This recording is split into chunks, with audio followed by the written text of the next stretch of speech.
नमस्कार बंधुरा राज्य सरकार किन्तु प्रत्येक प्रकल्पे टाका पाठानो निये नतून एक गाइडलाइन्स बा निर्देशिका जारी करेছে नबान्न থেকে। আপনি যদি লক্ষ্মীর ভান্ডার টাকা পেয়ে থাকেন, কন্যাশ্রী টাকা পেয়ে থাকেন বা রূপশ্রীর টাকা পেয়ে থাকেন, তরুণের স্বপ্ন প্রকল্পের টাকা পেয়ে থাকেন, কৃষক বন্ধুর টাকা পেয়ে থাকেন, তাহলে কিন্তু ভিডিওটা অবশ্যই আপনার জন্য। তো টাকা পাঠানো নিয়ে নতুন গাইডলাইন্স নতুন নির্দেশিকা কিন্তু রাজ্য সরকার লাগু করেছে। তো কোন গাইডলাইন্স বের করেছে টাকা পাঠানো নিয়ে সমস্ত হোল্ডাররা কিন্তু ভিডিওটা লাস্ট অবধি অবশ্যই ওয়াচ করবেন। ভিডিওটা লাস্ট অবধি ওয়াচ করলে সমস্ত রকম ইম্পর্ট্যান্ট আপডেট কিন্তু অবশ্যই পাবেন। তো কী এমন আপডেট নিয়ে এসছে, কী এমন কী জন্য অবশ্য নতুন পয়সা নিয়ে কিন্তু নতুন আপডেট বের করেছে, কী কারণের জন্য আপডেট বের করেছে, অবশ্যই কিন্তু ভিডিওতে শুরু থেকে শেষ অবধি কিন্তু অবশ্যই ভিডিওটা দেখবেন। সমস্ত আপডেট কিন্তু ভিডিওটাতে ডিসকাস করব। যে সমস্ত ব্যক্তি আমার চ্যানেলে নতুন, তো অবশ্যই ওরা সাবস্ক্রাইব করে বেল আইকন নোটিফিকেশান অল করে দেবেন। অবশ্যই নতুন নতুন ইনফরমেশান অবশ্যই আপলোড করার সঙ্গে সঙ্গে আপনার কাছে নোটিফিকেশান যাবে, আপনার সবার আগে আপনারা ইনফরমেশান পেয়ে যাবেন। ওকে, তো যারা যারা নতুন তো প্লিজ ওরা সাবস্ক্রাইব করে পাশে থাকবেন। নবান্ন সূত্রে খবর, রাজ্যে যেসব দপ্তর বিভিন্ন প্রকল্পের টাকা সরাসরি উপভোক্তাদের ব্যাংক অ্যাকাউন্টে টাকা দেয় তাদের জন্য এই 16 দফা নির্দেশিকা 16 দফা যে নির্দেশিকা জারি হয়েছে। নবান্ন সূত্রে খবর এসছে যে রাজ্যের যে সমস্ত দপ্তরে যে প্রকল্পের টাকাগুলো যে সমস্ত উপভোক্তাদের ব্যাংক অ্যাকাউন্টে টাকা দেয়, তো ওদের জন্য কিন্তু 16 দফা নির্দেশিকা। তো 16 দফা যে নির্দেশিকা কী কী জারি করেছে, নির্দেশিকায় কী কী বলেছে সরকার থেকে, তো এটা অবশ্য জানা খুবই জরুরি। কেননা প্রত্যেক অ্যাকাউন্টে কিন্তু টাকা ট্রান্সফার করে। তরুণের স্বপ্ন প্রকল্পের মাধ্যমিক এবং উচ্চ মাধ্যমিক স্তরের ছাত্রছাত্রীদের ট্যাবের টাকা ৯/৬ হওয়ার ঘটনা থেকে শিক্ষা নিয়ে কড়া পদক্ষেপ করলেও নবান্ন।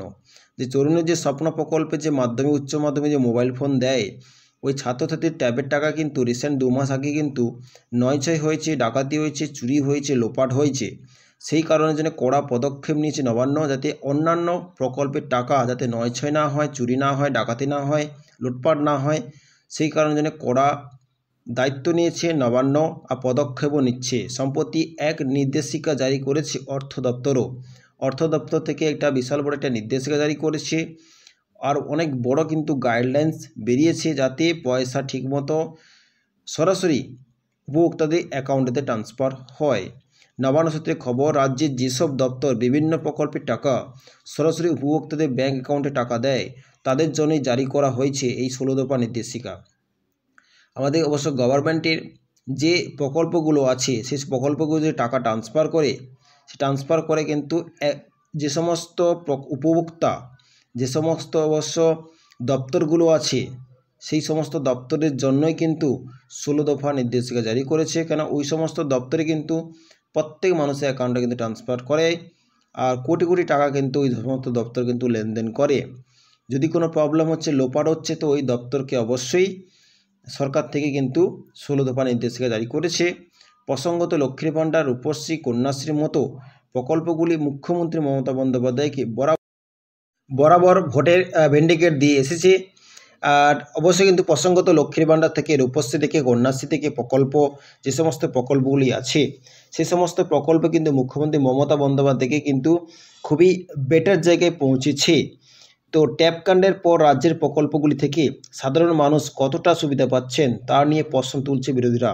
যে ট্যাব কাণ্ডের থেকে যে কাণ্ডে হয়েছে, স্ক্যাম হয়েছে, পয়সা লোপাট হয়ে গেছে, সেই কারণে যে রাজ্যের প্রকল্পগুলি যে সমস্ত প্রকল্প আরও আছে সাধারণ মানুষের কতটা সুবিধা পাচ্ছেন সেই নিয়ে কিন্তু প্রশ্ন উঠছে। তো তাই এমন কড়া নির্দেশিকায় নিজের যাবতীয় প্রকল্পকে সুহন্ত করে এক সূত্রে বাঁধতে চাইছেন মমতা।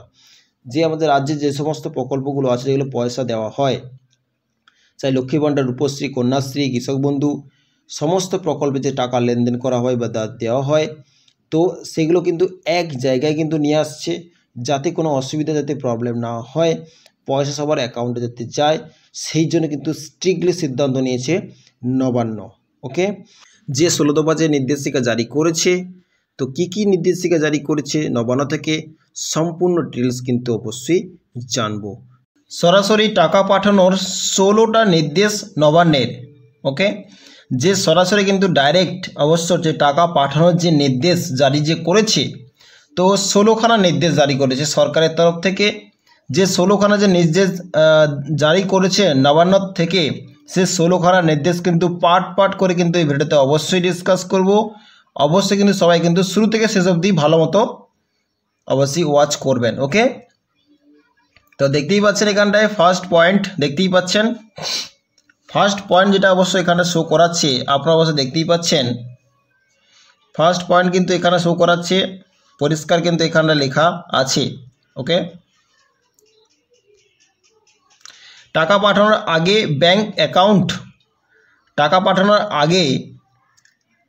ব্যাংক অ্যাকাউন্ট নম্বর দুবার যাচাই করতে হবে। ওকে, অবশ্যই যে আপনাদের অ্যাকাউন্টে যে পয়সা যাবে, অ্যাকাউন্টে পয়সা যাওয়ার আগে কিন্তু ব্যাংকে যে অ্যাকাউন্টটা দুবার কিন্তু যাচাই করতে হবে। ওকে, তবে গিয়ে কিন্তু অবশ্য ফাইনাল ডেটে কিন্তু অবশ্য টাকাটা অবশ্যই কিন্তু অ্যাকাউন্টে ট্রান্সফার করাবে। ওকে, সেকেন্ড পয়েন্ট দেখতে পাচ্ছেন অ্যাকাউন্টে টাকা পাঠানোর আগে ব্যাংকের পাসবইয়ের ফটোকপি বা ক্যান্সেল চেক নিতে হবে।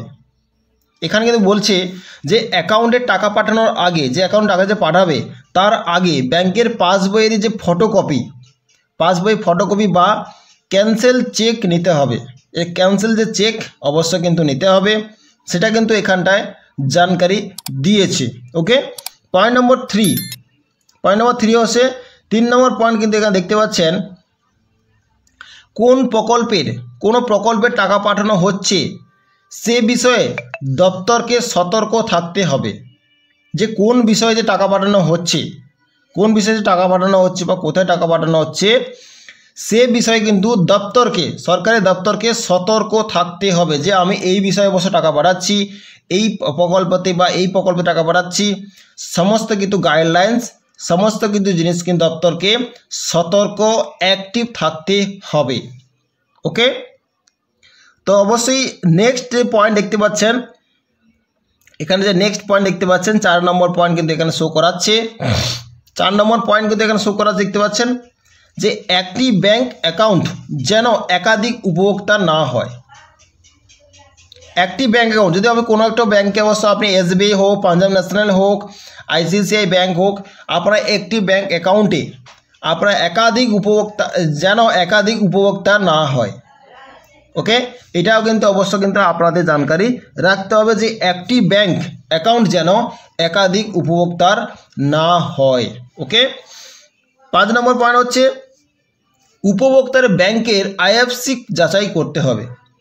অবশ্যই জানেন যে কোনো ব্যাংকে যখন IFSC ব্যাংকে যখন পাসবই হয়ে যায়, ওর IFSC কোড থাকে। ওই IFSC কোড কিন্তু যাচাই করতে হবে। যে বিনা যাচাইয়ে কিন্তু অনেক সময় IFSC কোডের কী হয়, চেঞ্জ হয়, ব্যাংকেতে কোনো আপডেট আসে, চেঞ্জ হয়, তো সে কারণের জন্য কিন্তু প্রবলেম হতে পারে।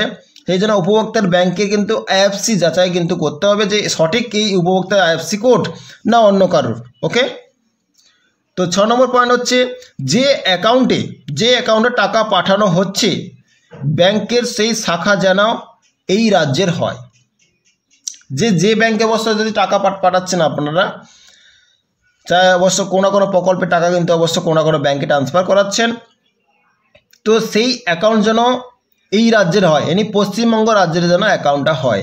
যে পশ্চিমবঙ্গ রাজ্যে কোনো জেলায় কিন্তু সে কিন্তু অ্যাকাউন্টটা বানিয়েছে, পশ্চিমবঙ্গের মধ্যে কিন্তু যেন সে অ্যাকাউন্টটা হয়। ওকে, আলাদা রাজ্য হলে হবে না। তো অবশ্যই এখানে 7 নম্বর পয়েন্ট দেখতে পাচ্ছেন লেনদেন অটো ক্যান্সেল হলে নতুন করে পাঠাতে হবে। তো লেনদেন যদি অটো ক্যান্সেল হয় তা নতুন করে কিন্তু পাঠাতে হবে।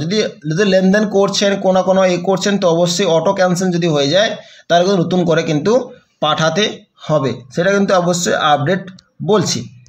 এবার নেক্সট পয়েন্ট হচ্ছে কি, নেক্সট কিন্তু এখানে দেখতে পাচ্ছেন নেক্সট পয়েন্ট হচ্ছে কি, যে উপভোক্তার তথ্য NPCIL যাচাই করবে। যে কোনো উপভোক্তার অবশ্যই যে কোনো তথ্য যখন থাকে, সে যে যাচাই করবে কে, NPCIL যাচাই করবে যে আপনার তথ্য সঠিক কি বেঠিক। ওকে, তারপর অবশ্যই এখানটায় নেক্সট আপডেট নেক্সট পয়েন্টে কিন্তু চলে আসবো। নেক্সট পয়েন্ট দেখতে পাচ্ছি এখানটায় 9 নম্বর পয়েন্ট। নেক্সট পয়েন্ট কিন্তু অবশ্যই চলে আসবো। আর নেক্সট পয়েন্টটা হচ্ছে 9 নম্বর পয়েন্ট দেখতে পাচ্ছেন, সবটা যাচাইয়ের পরেই যেন টাকা দেওয়া হয়। সব কিছু অবশ্য আপনার যাচাই করে নেবে, যাচাই করার পরে যেন টাকা দেওয়া হয়। তার নেক্সট পয়েন্ট হচ্ছে উপভোক্তার নাম ব্যাংক অ্যাকাউন্টে গরমিল ধরা পড়লে বাড়তি সতর্কতা।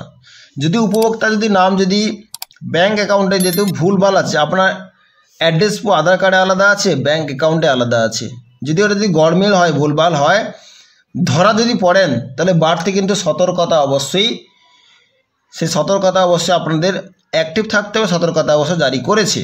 ওকে, নেক্সট হচ্ছে ব্যাংকের গ্রুপের নিচু পদের কোনো আধিকারিক যেন অ্যাকাউন্টের অনুমোদন না দেন। অবশ্যই যে কোনো ব্যাংকে যেন কোনো গ্রুপে যেন নিচু পদে কোনো মানুষ অবশ্য কাজ করছে, তো সেখানটা যেন কোনো আধিকারিক যেন ব্যাংকের অ্যাকাউন্টের কোনো অনুমোদন না দেয়। ওকে, তো নেক্সট পয়েন্ট হচ্ছে টাকা পাঠানোর পর উপভোক্তাকে SMS করে জানাতে হবে। যে টাকা অবশ্য লেনদেন হয়েছে বা পাঠানো হয়ে গেছে আপনার অ্যাকাউন্টে, আপনাকে যেন আপনার মোবাইল ফোনে যেন SMS করে যেন জানাতে হবে বা জানাতে হয়। ওকে, খুবই বড় কিন্তু যে পয়েন্টগুলো ইম্পর্টেন্ট যে আপডেট দিয়েছে, সেগুলো কিন্তু জানা কিন্তু আপনাদের খুবই জরুরি। ওকে, তো নেক্সট পয়েন্ট হচ্ছে টাকা পাঠানোর পর উপভোক্তার SMS করে জানাতে হবে। তারপর হচ্ছে 13 নম্বর পয়েন্ট হচ্ছে অনলাইনে আবেদন করার পরে অফলাইনে কিছু করা যাবে না। যদি অবশ্য কোনো জায়গায় অনলাইনে অবশ্য আবেদন করেছেন, তো অফলাইনে কোনো কিছু করা যাবে না। তারপর হচ্ছে অফলাইনে এমনভাবে আবেদন করতে হবে যাতে সব তথ্য যাচাই করা যায়। অনলাইনে আপনাকে এমনভাবে অবশ্য আপনাকে ডিটেলস আবেদন করতে হবে যাতে সব তথ্য যাতে যাচাই করা যায় বা বুঝতে পারা যায়।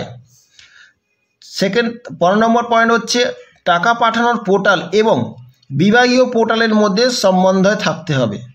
যে টাকা পাঠানোর যে পোর্টালটা আছে বা বিভাগীয় যে পোর্টালটা আছে, তার মধ্যে সমন্বয় থাকতে হবে।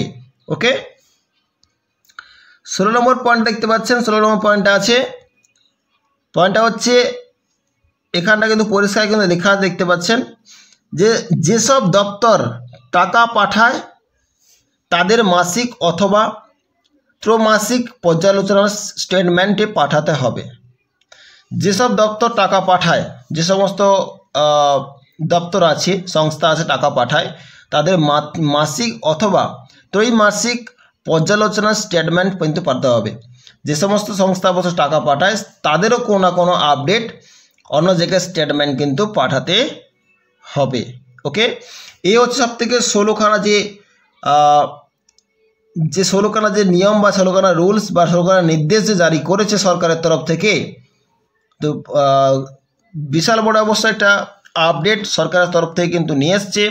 সরাসরি টাকা পাঠানো নিয়ে যে গাইডলাইন্সে শুরু করেছে, অবশ্যই জানেন যে টাকা পাঠানো নিয়ে, লেনদেন নিয়ে সরকারের তরফ থেকে কিন্তু অনেক রকম প্রবলেম ফেস হচ্ছে। টাকা স্ক্যাম হচ্ছে, প্রবলেম হচ্ছে, ডাকাতি হচ্ছে, তো এই সাইবার ক্রাইম হচ্ছে। এ সমস্ত প্রবলেম যখন হচ্ছে, সেই কারণে কিন্তু সরাসরি কিন্তু সরকারের নবান্ন থেকে কিন্তু এই সমস্ত জিনিস নিয়ে কিন্তু 16খানা কিন্তু ইম্পর্টেন্ট কিন্তু নির্দেশ জারি করেছে। আর এই যে নির্দেশ যে জারি করেছে, এই নির্দেশ কিন্তু অবশ্যই কিন্তু মানা দরকার বা মানতে হবে, না মানলে কিন্তু প্রবলেম হতে পারে।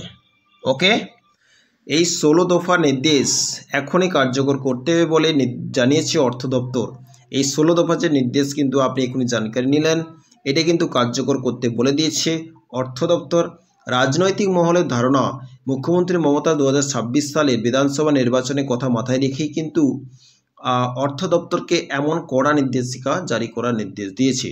সামনে কিন্তু 2026-এ কিন্তু বিধানসভা নির্বাচন আছে, সেই কথায় মাথায় রেখে কিন্তু অর্থ দপ্তর কিন্তু এই কড়া নির্দেশিকা যে 16 দফা যে নির্দেশিকা জারি করার নির্দেশ দিয়েছে। ওকে, তো এই ছিল অবশ্য আজকের আপডেট। তো অবশ্যই ভিডিওটা ভালো লাগলে প্রত্যেকে অবশ্যই ভিডিওটা শেয়ার করে দেবেন, আর নেক্সট আপডেট পেতে অবশ্যই চ্যানেলটিকে সাবস্ক্রাইব করে রাখবেন। তো দেখা হচ্ছে নেক্সট ভিডিওতে। ভালো থাকবেন, সুস্থ থাকবেন। So thank you.